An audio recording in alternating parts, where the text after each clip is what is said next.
আকাশবাণী কলকাতা। স্থানীয় সংবাদ পড়ছি শঙ্কর মুখোপাধ্যায়। বিশেষ খবর। প্রধানমন্ত্রী বলেছেন যে রিজার্ভ ব্যাঙ্কের দুটি গ্রাহক কেন্দ্রিক যোজনার ফলে এখন থেকে সাধারণ মানুষ সরাসরি সরকারের ঋণপত্র বিনিয়োগ করতে পারবেন। রাজ্যের 3 আন্তর্জাতিক সীমান্তে একাধিক স্থলবন্দর তৈরি করা হবে বলে কেন্দ্রীয় স্বরাষ্ট্র সচিব জানিয়েছেন। কোচবিহারের সিতাইয়ে ভারত বাংলাদেশ সীমান্তে বিএসএফ এর গুলিতে 3 গরু পাচারকারীর মৃত্যু হয়েছে। এ নিয়ে তৃণমূল কংগ্রেস এবং বিজেপির মধ্যে চাপানো তোড়জোড়।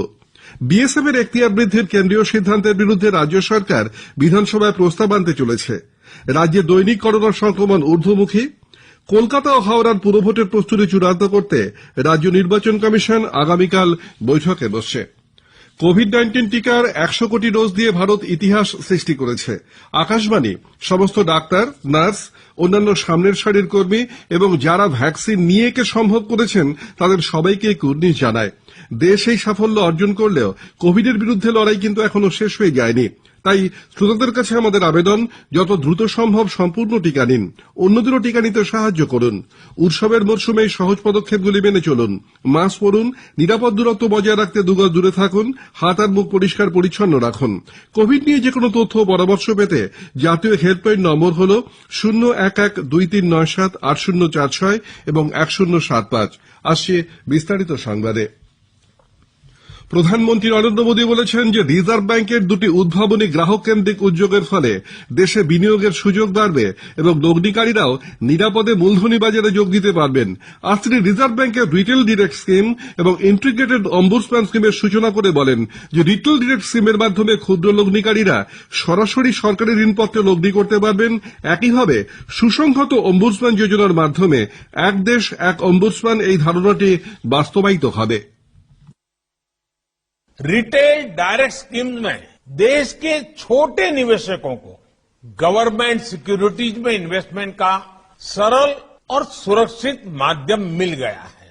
इसी प्रकार इंटीग्रेटेड अम्बड्समैन लोकपाल स्कीम के बैंकिंग सेक्टर में वन नेशन वन अम्बड्समैन, इससे बैंक कस्टमर्स की हर शिकायत, हर समस्या का समाधान समय पर बिना परेशानी को हो सकेगा। রাজ্যের 3 আন্তর্জাতিক সীমান্তে একাধিক ল্যান্ডপোর্ট বা স্থলবন্দর তৈরির পরিকল্পনা করা হচ্ছে। সেখানে অভিবাসন থেকে শুরু করে যাবতীয় সুযোগ সুবিধা মিলবে। রাজ্যের প্রশাসনিক কর্তাদের সঙ্গে আজ এ নিয়ে বৈঠক করেন কেন্দ্রীয় স্বরাষ্ট্র সচিব অজয় কুমার ভাল্লা। শ্রী ভাল্লা জানান যে নেপাল, ভুটান এবং বাংলাদেশ সীমান্তে মোট 7টি স্থলবন্দর তৈরি করা হবে। এর মধ্যে 2টি জায়গায় ল্যান্ডপোর্ট তৈরির প্রস্তুতির কাজ অনেকটা এগিয়েছে। বাকি 5টির কাজও দ্রুত শুরু হবে। আজকের বৈঠকে সীমান্তে কাঁটাতারের বেড়া দেওয়া, চেকপোস্ট এবং বর্ডার আউটপোস্ট বসানো নিয়েও আলোচনা হয়েছে। সীমান্ত এলাকায় জমি অধিগ্রহণের সমস্যা নিয়েও বৈঠকে আলোচনা হয়। এছাড়াও রাজ্যে কতটা এলাকা কাঁটাতারের জন্য ঘেরতে হবে সেই তালিকা দ্রুত তৈরি করতে নির্দেশ দিয়েছেন কেন্দ্রীয় স্বরাষ্ট্র সচিব। হিডকো ভবনে এই বৈঠকে রাজ্যের তরফে মুখ্য সচিব HK দ্বিবেদী, স্বরাষ্ট্র সচিব BP গোপালিকা, ভূমি সচিব স্মারকী মহাপাত্র, রাজ্য পুলিশের মহানির্দেশক মনোজ বানব্য ছাড়াও সীমান্তবর্তী বিভিন্ন জেলার জেলাশাসকরা উপস্থিত ছিলেন। কোচবিহারের ভারত বাংলাদেশ সীমান্তের সিতাইয়ের সাতভান্ডারিতে বিএসএফ এর গুলিতে 3 গরু পাচারকারীর মৃত্যুতে চাঞ্চল্য ছড়িয়েছে। পুলিশ সুপার জানিয়েছেন যে আজ ভোরে বাংলাদেশে গরু পাচারের সময় সীমান্তের বিএসএফ জওয়ানরা বাধা দিলে পাচারকারীরা জওয়ানদের ওপর হামলা চালায়। এক বিএসএফ জওয়ান জখম হন। তখন বিএসএফ গুলি চালালে 2 জন বাংলাদেশী এবং 1 জন ভারতীয় পাচারকারীর মৃত্যু হয়েছে। ভারতীয় পাচারকারীর নাম প্রকাশ বর্মন বলে জানা গেছে। এই ঘটনার পর এলাকায় উত্তেজনার সৃষ্টি হয়। পুলিশ গিয়ে পরিস্থিতি সামাল দেয়। 3টি দেহই ময়নাতদন্তের জন্য মাথাভাঙ্গায় পাঠানো হয়েছে। এদিকে তৃণমূল কংগ্রেস এই ঘটনায় কেন্দ্রীয় স্বরাষ্ট্র মন্ত্রকের বিরুদ্ধে ক্ষোভ প্রকাশ করেছে। দিনহাটার বিধায়ক উদয়ন গুহা আজ এক সাংবাদিক বৈঠকে বলেন যে এই ঘটনার দায় কেন্দ্রীয় স্বরাষ্ট্র মন্ত্রককেই নিতে হবে। বাংলাদেশ থেকে গরু পাচার করা হচ্ছিল বলে বিএসএফ যে অভিযোগ করেছে তা ভিত্তিহীন। গরু পাচার সহ অন্যান্য কোনো কিছু পাচার করা সম্ভব না বিএসএফ যদি মদত না দেয়। গেট খোলে না বিএসএফ, কাঁটাতারের বেড়া, সেখানে কি করে বিএসএফ এর মদত ছাড়া গরু পাচার, সেটা এপার থেকে ওপারেই যাক বা ওপার থেকে এপারেই আসুক, এটা হয় কি করে, এই প্রশ্নটা সব মানুষের আসুক।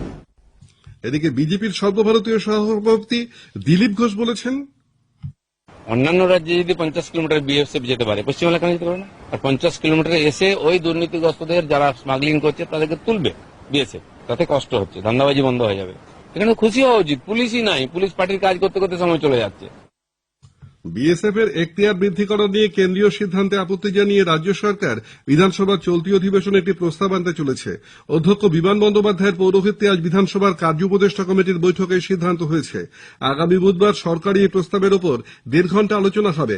এদিকে তৃণমূল কংগ্রেসের পরিষদীয় দল কেন্দ্রীয় এই সিদ্ধান্তের সমালোচনা করেছে। পরিষদীয় মন্ত্রী পার্থ চট্টোপাধ্যায় বিধানসভায় বলেন যে এই সিদ্ধান্তের ফলে রাজ্য পুলিশ এবং সীমান্ত সুরক্ষা বাহিনীর মধ্যে সমন্বয়ের অভাব ঘটবে। পেট্রোপণ্যের ওপর থেকে ভ্যাট কমানোর দাবিতে বাঁকুড়া জেলা বিজেপির পক্ষ থেকে আজ মাচালতলা মোড়ে বিক্ষোভ দেখানো হয়। একটি মিছিল শহর পরিক্রমাও করে। ভ্যাট কমানো সহ অন্যান্য দাবিতে বিজেপির ব্যারাকপুর সাংগঠনিক জেলার পক্ষ থেকে আজ মহকুমা শাসকের দপ্তরের সামনে বিক্ষোভ দেখানো হয়। সাংসদ অর্জুন সিং এবং জেলা সভাপতি রবীন্দ্রনাথ ভট্টাচার্য এতে অংশ নেন। পরে একটি স্মারকলিপিও জমা দেওয়া হয়। নদিয়া রানাঘাটেও বিজেপির বিক্ষোভ মিছিল শহর প্রদক্ষিণ করে। স্থানীয় সংবাদ শুনছেন আকাশবাণী কলকাতা কেন্দ্র থেকে। রাজ্যে দৈনিক করোনা সংক্রমণ এখনো ঊর্ধ্বমুখী, তবে সংক্রমণের হার কিছুটা কমেছে। স্বাস্থ্য দপ্তরের আজ সন্ধ্যায় প্রকাশিত বুলেটিন অনুযায়ী 24 ঘণ্টায় নতুন করে সংক্রমিত হয়েছেন 860 জন। গতকাল এই সংখ্যা ছিল 854। সুস্থ হয়ে উঠেছেন 819 জন। আরোগ্যের হার 98.3% রয়েছে। এই সময় মৃত্যু হয়েছে 14 জনের। গতকাল এই সংখ্যা ছিল 13। সংক্রমণের হার 2.09%। গতকাল এই হার ছিল 2.12%। কলকাতায় 233, উত্তর 24 পরগনায় 148 জন নতুন করে সংক্রমিত হয়েছেন। করোনা আক্রান্তের সংখ্যা বাড়তে থাকায় উত্তর দিনাজপুরের রায়গঞ্জ শহরের 2টি ওয়ার্ডে কন্টেইনমেন্ট জোন ঘোষণা করা হয়েছে। 1 এবং 25 নম্বর ওয়ার্ডের বেশ কিছু এলাকায় এই জোনের আওতায় এসেছে। কলকাতা ও হাওড়া পুর নিগমের ভোটের প্রস্তুতি চূড়ান্ত করতে রাজ্য নির্বাচন কমিশন আগামীকাল রাজ্য প্রশাসনের শীর্ষ আধিকারিকদের সঙ্গে বৈঠকে বসছে। রাজ্য নির্বাচন কমিশনার সৌরভ দাস, মুখ্য সচিব এইচ.কে দ্বিবেদী, স্বরাষ্ট্র সচিব বি.পি. গোপালিকার সঙ্গে বৈঠকে বসবেন।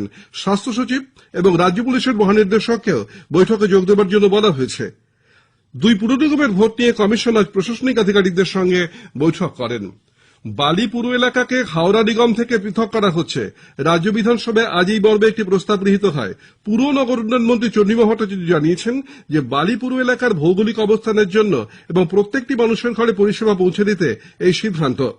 তৃণমূল কংগ্রেস সদস্য অপূর্ব সরকার এবং বালির বিধায়ক রানা চট্টোপাধ্যায় এই প্রস্তাবের সমর্থনে বক্তব্য রাখেন, তবে বিরোধীরা আজকের অধিবেশনে অনুপস্থিত ছিলেন।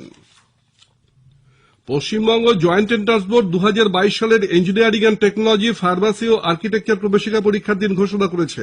23 এপ্রিল এই পরীক্ষা নেওয়া হবে। করোনা পরিস্থিতির কারণে আসন্ন আন্তর্জাতিক কলকাতা বইমেলাকে ভার্চুয়াল মাধ্যমে মানুষের কাছে তুলে ধরা হবে।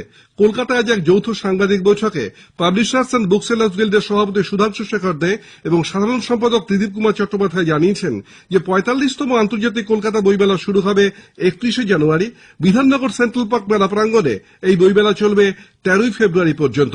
শ্রী চট্টোপাধ্যায় আরো বলেন, সবাই আমাদের সাহস দিয়েছেন বলেই এবছর কিন্তু আমরা এগিয়ে এসেছি। সাধারণ মানুষ যেভাবে বইকে ভালোবাসে তাকে একটু ছোট করে হলেও যাতে বই মেলার মতো হয় সেটার জন্য আমরা চেষ্টা করি। ঘেঁষাঘেঁষি করে যাতে লোক না ঢোকেন, ঢুকলেও তারা যাতে মাস্ক পরে, পুরো ব্যাপারটাকে মনিটর করতে হবে, which is a tremendous challenge.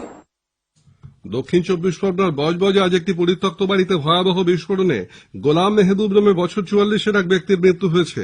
দুপুর 2টো নাগাদ বজবজ পুরসভার 19 নম্বর ওয়ার্ডের ওই বাড়িতে বিস্ফোরণের তীব্রতায় আশপাশের বাড়ির টালির চালও ভেঙে যায়। ডিএসপি শিল্প নিরুপম ঘোষের নেতৃত্বে বিশাল পুলিশ বাহিনী ঘটনাস্থলে রয়েছে।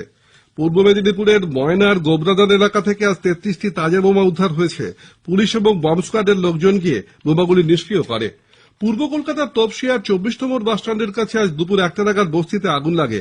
দমকলের 7টি ইঞ্জিন 2.5 ঘন্টার চেষ্টায় আগুন নেভায়। বস্তির 16টি ঘর পুড়ে গেছে। হতাহতের কোনো খবর নেই।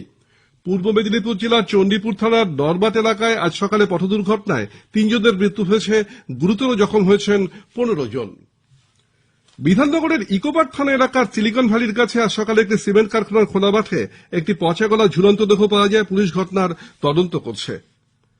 শেষ করার আগে স্থানীয় সংবাদের বিশেষ কিছু অংশ আবার পড়ছে।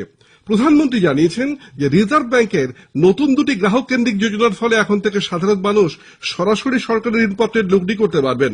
রাজ্যের 3 আন্তর্জাতিক সীমান্তে একাধিক স্থলবন্দর তৈরি করা হবে। কোচবিহারের সীতায় ভারত বাংলাদেশ সীমান্তে বিএসএফ এর গুলিতে 3 গরু পাচারকারীর মৃত্যু। এ নিয়ে তৃণমূল কংগ্রেস এবং বিজেপির মধ্যে চাপানোতর শুরু। রাজ্যে দৈনিক করোনা সংক্রমণ ঊর্ধ্বমুখী। স্থানীয় সংবাদ শেষ হলো।